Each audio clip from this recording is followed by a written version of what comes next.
Good morning and welcome to today's Random Dialogue. I'm here with Toby Maguire and we're here probably for maybe 20 minutes, and our topic is meditation for depression and anxiety. I think that was the title. Yeah, for many things, in fact. Pardon? It can help with many things, in fact, but those particularly. So Toby, where are you? I'm in Thailand at the moment, where I've spent most of the last 20 years.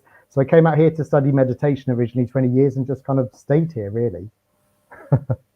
And you're a bit locked up in a room at the moment, aren't you? Yes, joy of joys, quarantine for 15 days, but I think it's 9 down, 6 to go. So we're nearly at the end there. So all will be good when I get out.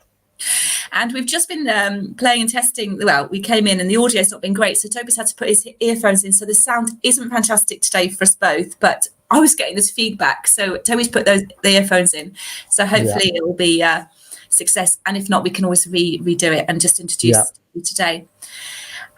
So Toby, I've had a look through Toby and I have known each other for a long time, and we'll maybe talk about that later, but I had a look at your Facebook page because I know you're very keen now to be doing more meditation with people, particularly during this difficult time. And you've got a new website I've had a look at, and you've got some fantastic stuff on there. I think, I'll put a link up in here so people can have a look at your website, because I think that shares your story essentially, doesn't it? All your writing and all your testimonials, and it's amazing. So it's well worth taking a look at Toby's new website and finding out more. So, meditation for depression.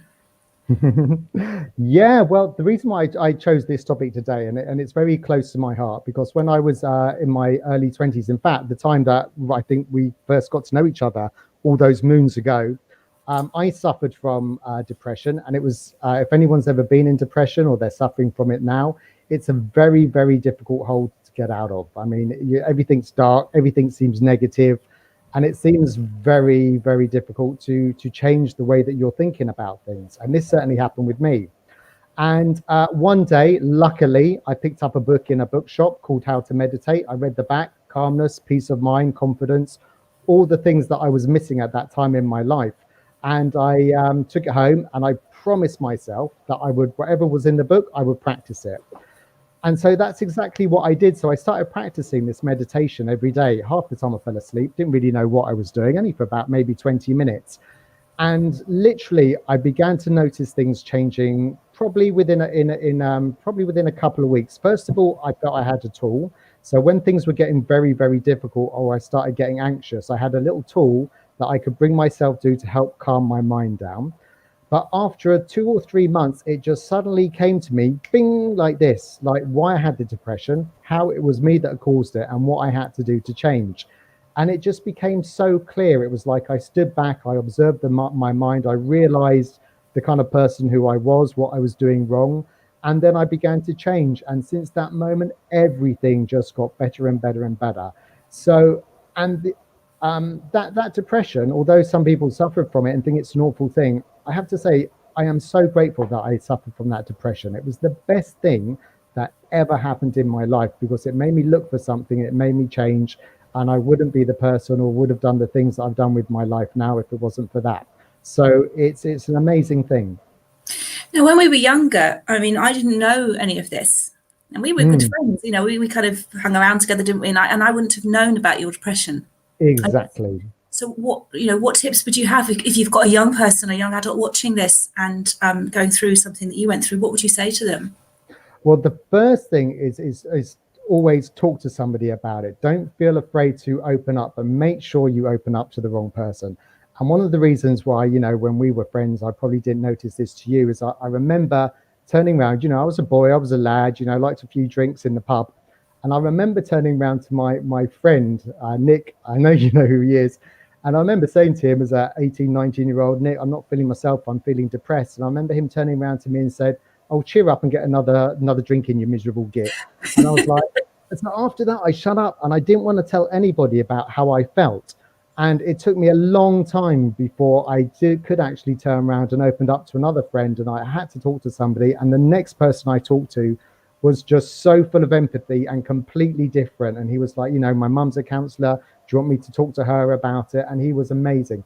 So the first thing is try and talk to somebody, open up to somebody, but make sure it's somebody who you trust.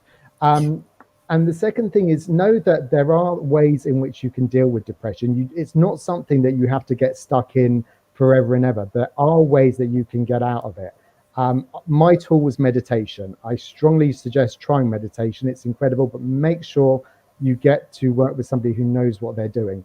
But it's a very, very powerful tool. It helped me, and I know lots of people who suffer from stress and anxiety. And of course, that's what I do. I help lots of people who are struggling to come to terms with their state of mind, and it's helped so many people. So I cannot promote it more than enough.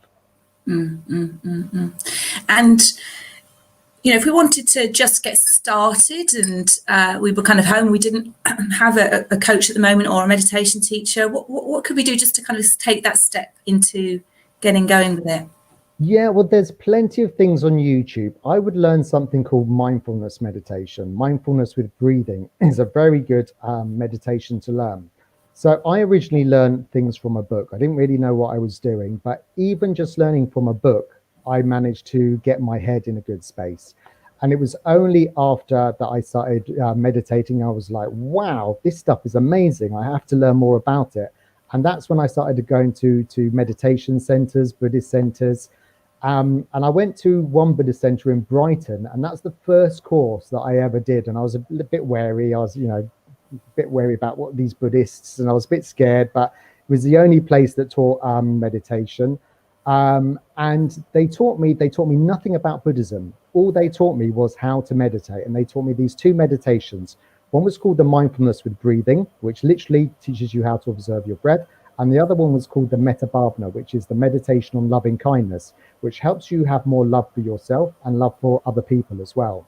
And I only practiced these two meditations for the next 10 years. And just those two meditations helped me amazingly. So I would start off learning the mindfulness with breathing, and then maybe learn the meditation of loving kindness. You can find these on YouTube, Headspace. Another one that I use is called, what's it called? Insight Timer. It's an app you can get for your phone. Brilliant. And Insight Timer's even got little bells that you can use so you can time your meditations as well. They've got loads of information on these things, so learn those two meditations. Fantastic. Yeah, and I think as teenagers, we, as you've said about your friend not quite getting it, and I think that's okay as well. And as teenagers, if we don't have necessarily that empathy and emotional intelligence, but I think that does actually, there's another bone in my, but that does reflect as well that we're teaching those skills early enough in schools. I know there is more of a movement around that. And I'm very passionate about children's well-being as well. And I didn't have difficulties myself, but I had friends who had very big problems. And at the time, I didn't know how to help as a teenager. And probably I started going into personal development and yoga about the age of 18, 19, which massively helped as well. So I think there is that form of meditation in movement. And I had no idea about the meditation side of the yoga necessarily. It was more for me about the asanas and getting into the poses. And it didn't come to a lot later for me, the idea of mindfulness, when I started to sort of learn it and train in it and for kids more. So I think we as you say, it's good to have the cracks in life because I think it makes us relatable. Actually we've gone through stuff, you've gone through stuff, we've gone through stuff, so that people can kind of maybe identify and then go, actually, I'd like to come and speak to you, Toby, because I know that I've gone through this and I really, I'd like to have my hole right now and let some light back in. Yeah, absolutely. And as I mentioned before, when we hit brick walls in life, they're there for a reason. They're there to teach us something about ourselves. And I'm so grateful that the depression was awful. I mean, remember just going through day after day, just the future just looked so dark and so bleak. And what's the point of living? Why am I doing this? It's just a hassle to get up every day and face people and being anxious and paranoid around people all the time. It was an awful time. And knowing from where I was to where I am now, and how the meditation helped me. You know, it's really important to know that we are constantly changing. As humans, we are constantly changing. You know, we might look the same, but you know, each and every day, billions of cells in our bodies are dying and being regenerated. But even our thought patterns, you know, think about the way you think now and the way you thought maybe 20 years ago, or when you were teenagers. The way we think is completely changed as well. So we are constantly changing, and that's great, because that means you don't have to be stuck in this rut. If you are struggling, then you can change. You can change the way you think, you can change your body, everything about you can change. You can change the circumstances that surround you as well. So change is possible, and if you are in a dark hole, you can get out of it. And it's choices as well, isn't it? Making that choice. Completely and absolutely. You know, it does take a bit of time, it does take a bit of effort, but you know, everything does in life, you know. But just knowing that, you know, depression is not, a lot of people get into depression and think, oh, it's something to do with my genetic makeup, that's it, I'm stuck with it, there's nothing I can do about it. But there is so much you can do about it. You don't have to live your life that way. There are lots of tools and techniques you can do to change the way you think. So I think that's the most important thing that people need to understand, is change is possible. Okay, Toby, and I just wanted to say as well, you know, about neuroplasticity and what I'd, you know, been on courses and stuff around that, and you know, where there are shadows in the brain, I've sort of learned that you can reconnect stuff, and that's really inspired me and give, you know, I think that's a lot of hope for people, that like you said, you can do stuff, but your brain can rewire itself and can reconnect and can get through those dark areas, and there is sort of scientific evidence around that and more research, I guess, going into that. Yeah, for sure. Yeah, I think a lot, I mean, to explain it simply, a lot of the way we think is based on our emotions. You know, we think we make logical, rational, reasonable decisions most of the time, but our emotions will always take over our logical, rational part of the brain. So, you know, when we're suffering, if you have a thought and a strong emotion attached to it, whether it's anger, depression, what happens is that emotion drives that thought over and over and over again in your mind. So you may well say, right, oh, I don't want to suffer from depression anymore, but that's not going to stop you. You have to change the emotion that is attached to that thought. And again, this is what, you know, I'm a hypnotherapist, and we use a lot in hypnotherapy as well. Change the emotional attachment to the thought. Yeah. So one of the things, you know, one of the things, you know, we've got these two meditations that I mentioned, mindfulness with breathing and the Metta. What mindfulness does is it allows you to sit with your mind. And what happens is sometimes people seem to think, oh, I'm going to sit down, meditate, you know, I'm going to float off to this like flowery place, man, and all my problems are going to disappear, and it's going to be like, wow, you know. Meditation is not like that at all. When you meditate, sometimes you have to focus on your problems. And when you're doing that, it means you sit and you observe your thoughts coming up, you observe them, you let them go, observe them, let them go. And every time you do that, you disassociate the emotion with the thought. So as you do that, what happens is you make the emotion weaker and weaker and weaker and weaker, until eventually the negative emotion isn't there. Then when you practice things like the mindfulness with breathing, what you're doing is you're planting positive seeds into the subconscious mind. The more you plant them, the more you water them, give them sunlight, which means, you know, giving it a regular practice, those flowers of positivity and happiness start to grow within you. So this is why these meditations work so well. One is like pulling out the weeds, and the other one is like planting the positive seeds to allow them to grow in your mind.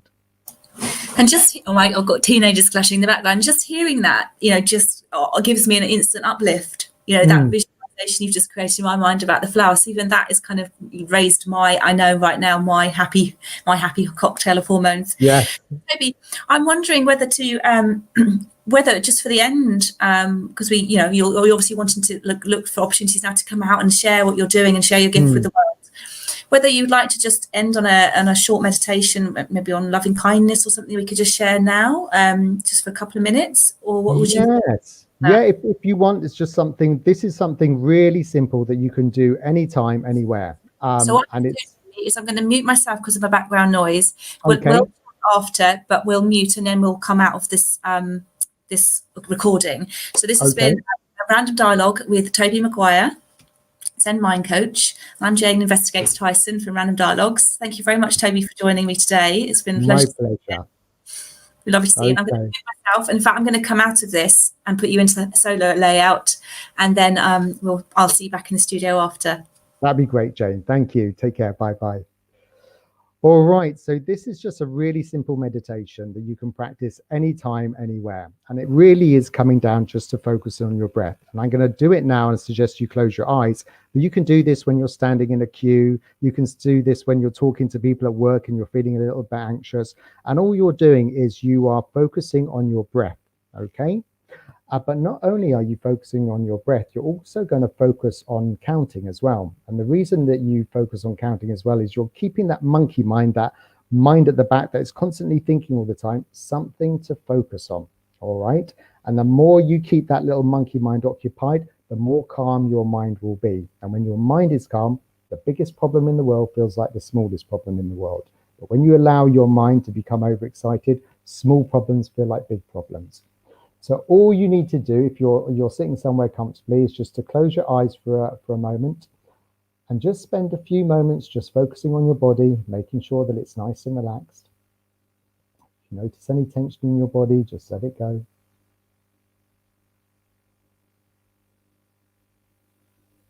And then just begin by taking a few deep breaths. Breathe in nice and deeply, breathing out. Breathing in nice and deeply, breathing out. Breathing in nice and deeply, breathing out, and relax. And then just bring your awareness to your breath. And what you're going to do is you're going to count up to 10, but only count after each out breath. So breathing in, breathing out, in your mind count 1. Breathing in, breathing out, in your mind count 2. Breathe in, breathe out, in your mind count 3. Carry on focusing on the numbers and the breath until you get to 10. And when you get to 10, bring the counting straight back to 1 and repeat.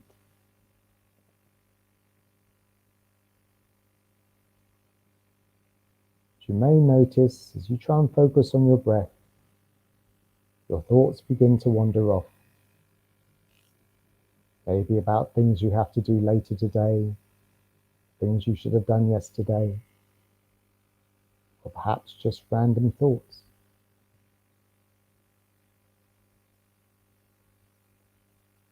Whenever you have a thought, just allow the thought go. Bring your mind gently back to the breath.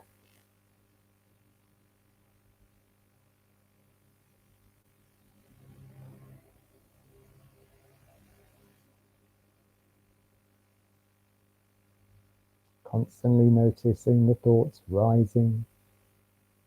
Let the thought go. Continually bringing the mind back to the breath.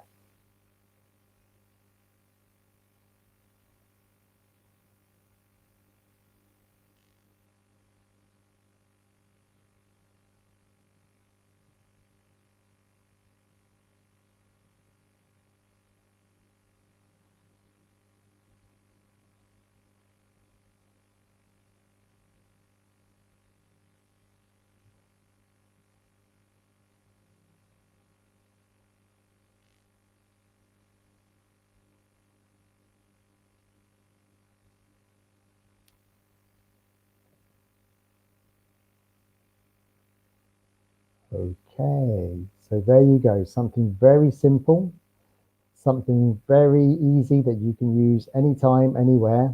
Obviously, keep your eyes open in the middle of the street, otherwise people will think you're a bit strange. But it's just a way of just calming the mind, bringing your mind back into your body, relaxing your brain. And just, even if you practice this for 8 minutes a day, you'll probably start even experiencing the benefits from that. Okay, folks, thank you for all listening today. I hope some of the things that I've said today will help you in some way. And yes, take care, practice some meditation, plenty of stuff on YouTube. The other place I mentioned was Insight Timer, which is a great app you can download on your phone. There's plenty of materials out there. So please try meditation. All right, take care. Thank you.